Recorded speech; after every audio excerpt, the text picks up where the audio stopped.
Tofa labari da ɗumi-ɗuminsa daga jamhuriyar Nijar, inda mai sauraro a yanzu haka za ku ji cewa shahararren ɗan bindigan nan da aka kama a ƙasar Nijar, wata Bello Turji, za a kashe shi a yau ɗin nan ba tare da wani ɓata lokaci ba, inda a yanzu haka shugaban ƙasar Nijar ɗin Janar Abdurrahman Tiyani ya sanar da cewa tabbas irin kisan da za a yi wa Bello Turji zai zama izina ga duk wani ɗan bindiga da zai yi yunkurin shigowa ƙasar Nijar, tunda su ƙasar Najeriya sun kasa kawo ƙarshen matsalar 'yan bindigan da suke takura musu.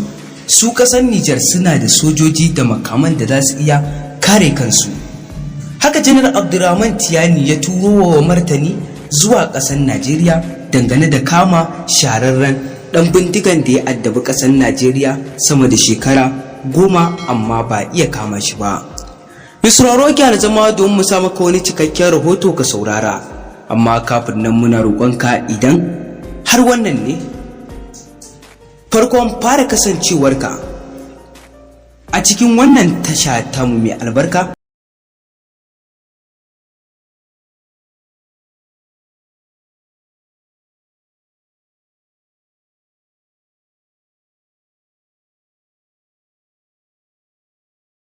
muna roƙonka kada ka manta ka dangwala mana alamar subscribing da alamar ƙararrawar sanarwa domin samun labaran mu kai tsaye da zarar mun dora. Sannan kuma kai mana like a ƙasan bidiyon namu, sannan kuma ka yi mana comment domin jin ra'ayinka dangane da wannan rahoto da za mu samu ku saurara. Misraro ga kanin labarin nan ka saurara.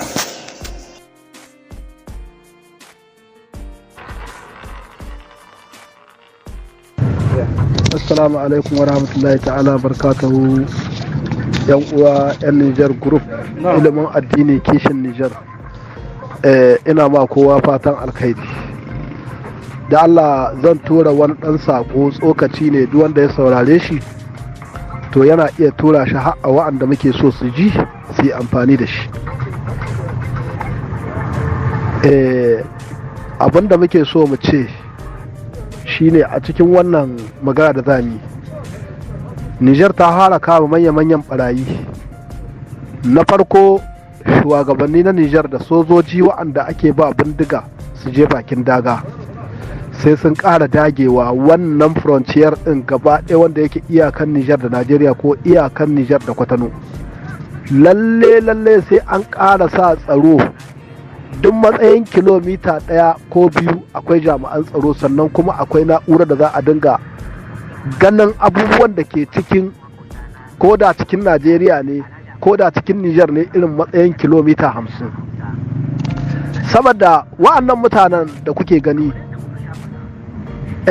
in dai aka kama musu mutum guda to nema suke sai sun zo sun ci galaba ta ma'aikata, da ikon Allah ba za su ci nasara ba a ma'aikatan Nijar. Na farko kenan. Sannan na ji ministan tsaro na Najeriya yana maganar cewa a ba su wannan 'yan ta'adda da aka kama su yi musu hukunci, daman suna neman su. Dan Allah dan annabi shugabannin Nijar kakku ba wa'annan mutanen wa'annan 'yan ta'adda, saboda shugabannin Najeriya ba talakawan Najeriya ba ne gabansu. A'a, ƙudurin da suka ɗauka na su cika ma turawa gurinsu ya fi ƙarfin talakan Najeriya.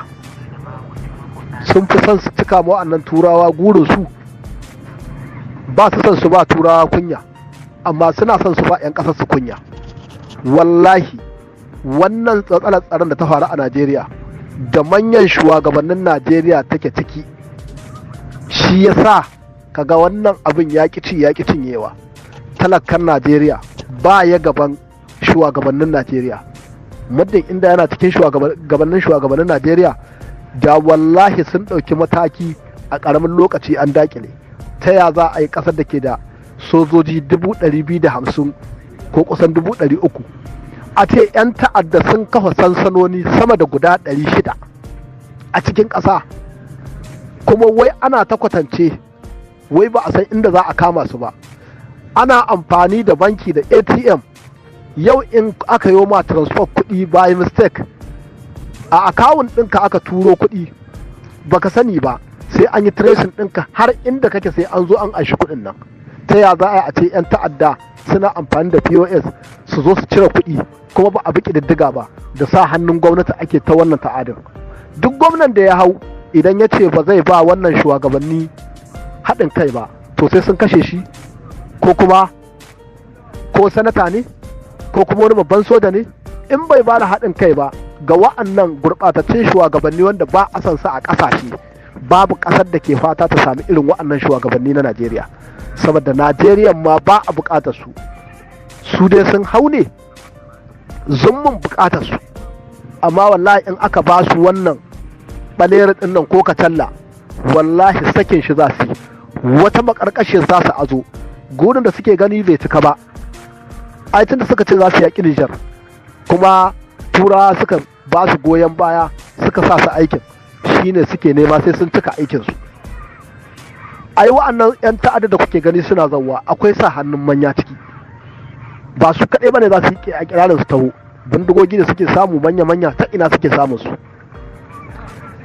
Walo ba ya yiwuwa a ce ka riƙe makamai ka kafa sansani mai jigida ba AK ba, ka kafa sansani kun kai ku 100 ko 50, a ce gwamnati ta inda kuke ba a local government.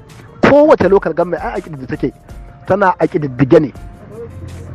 Yau da talakan Najeriya zai shiga gidan mai kuɗi ya ɗauko waya ko ya anso kuɗi, wallahi duk inda yake sai an kamo shi.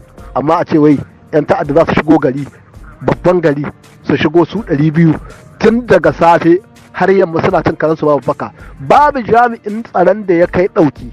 Tun daga nan za ka san cewa Najeriya sai dai Ubangiji Allah ya kawo mata sauki, amma shugabanninta ba mai ƙaunar talakawan ƙasa.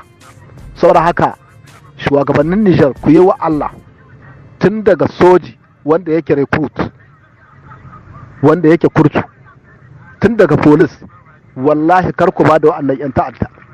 Wallahi kuna ba da su, wallahi wani abu za a yi a sake su a juya da su wani wajen, ko a tura su wata ƙasar, ko a juya su wani ɓangaren, ko su hiddo an sababbin hikimomi, ko su ebo an sababbin 'yan ta'adda a zo a ɗoro a wajen.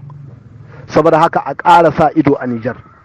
Duk mai kishin ƙasa, duk mai kishin Nijar ya san cewa wa'annan shugabanni ƙasa ce gabansu, ba kuɗi ba.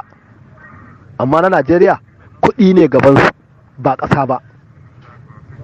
Arziki na Najeriya a shekara ɗaya za a yi bajet ɗin da sai a haɗa ƙasa 10 ba samu wannan bajet ba, ko ƙasa 5 ba samu wannan bajet ba. Kuma aikin da ya kamata a ce an ma ƙasa a cikin kashi 100, wallahi kashi 99 sai a sace shi, kashi 1 ne za a zuba shi a ɓangaren gwamnati. Saboda haka shugabanni na Nijar, tun daga ƙananan ma'aikata sai kun ƙara zage damtse, kada ku yarda da duk wasu wanda suke iyaka da ku. Ma'aikata ba ƙaunar ku suke ba, kada ku yarda da su, munafukai ne. Duk magana da kuka ji sun yi ƙarya ce a bakinsu, a zuciyarsu abin da suke ayyanawa daban. Yau Najeriya ya kamata a ce ta zama uwa a Afirka. Duk wani ci gaba a Afirka ta ɗauki niyyar shi, shugabanninta suna kawo ci gaba a Afirka, amma shugabannin Najeriya suke kawo ci koma bayan Afirka gabaki ɗaya. Babu wani ci gaba da suke kawowa, ƙarya ne. Saboda haka a sa ido, duk wanda ya ga wannan saƙo ya tura shi ya kai har inda muke bukata ya kai. Kada ku yarda da wannan maƙaryata, azzalumai ne, tun daga shugaban sojoji na Najeriya da ministan tsaro da shugaban na Najeriya da ministocin da sanatoci, duk zallansu in ka haɗa maƙaryata ne, ba mutane ba ne masu waɗin gaskiya. Duk ƙarya ce a bakinsu, babu gaskiya a ciki. Inda akwai gaskiya a ciki, wallahi 'yan ta'addan nan ba su kai wannan lokacin ana wannan matsalar da su, ana wannan kashe al'umma. An mai da an hana noma, an hana kiwo, an hana kasuwanci. Yau in ka sa kaya kala guda, gobe ka canza, jibi ka canza, a wa'annan sassukan da ake wannan abun, wallahi jibi sai ka samu 'yan ta'adda sun zo gidanka. Saboda haka akwai sa hannun gwamnati, ba gaskiya bane ba. Babu ƙasar da wallahi ɗan ta'adda sai ya zo ya keɓe wuri ya hidda guri matsayin mita 20 ya aza sansaninsa a cewa gwamnatin ƙasa ba ta san da shi ba, bai yiwa, wala sai an san da shi. Ko bangaren tilibiri din nan a bincike mutanen tilibiri, akwai sa hannun mutanen tilibiri wannan ta'addancin da ake yi, ƙarya ne da sa hannunsa ake yi, ko na ƙauyuka ko na birni. Tana yiwa akwai sa hannun wasu manya a tilibiri, a canza wa'annan sojojin, a ɗauke su a canza musu wuri, a kawo sababbi, a ga in ba a samu sauƙin wannan al'amari ba. Saboda haka Allah tsare ƙasanmu, Allah tsare Nijar, Allah tsare talakawa na Najeriya, Allah ba da zama lafiya, Allah kare mu daga wannan masihu da turawa suke sa mu a cikin wannan itila'i, suke rarraba kawunan mu, ake ɗaukar siyasa ta fi addini ƙarfi, siyasa ta fi ƙasar mutunci, siyasa ta fi 'yan ƙasar daraja. Saboda in kana siyasa sai ka nuna ba ha ƙaunar kowa in ba fartinka ba, ba ha ƙaunar kowa in ba fatinka ba, ba ha ƙaunar kowa in ba ɗan jam'iyyarka ba. In ɗan jam'iyyarka ma faɗi gaskiya to za ku yi yadda za ku kashe shi.